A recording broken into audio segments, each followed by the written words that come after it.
Hello po. Good afternoon. Ito po yung ating verse for the day.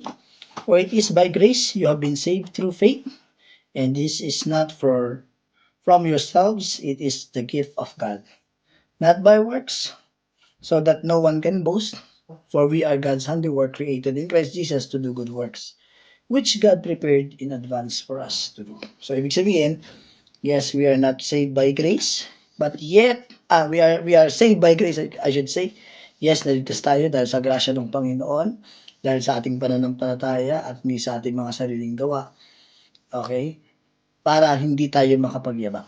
No? So, yun yung reason kung bakit sinabi dito na hindi tayo naligtas dahil sa ating mga gawa.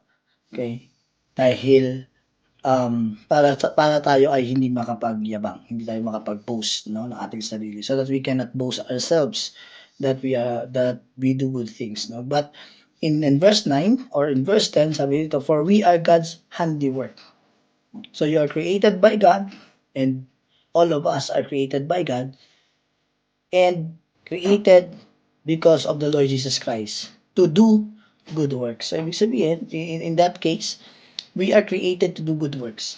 Okay, but we are saved by grace. So it means we have to do good works, no? Because we are created, we are created by God to do it. So yun po yung ating words for the day, verse for the day. So for we are God's handiwork created in Christ Jesus to do good works, which God prepared in advance for us to do. So ibig sabihin, bago ka palikhain ng Panginoon, ang created sa iyo ng Panginoon, create ka ng Panginoon to do good works and for us to do good works. Yun lamang po. Maraming salamat.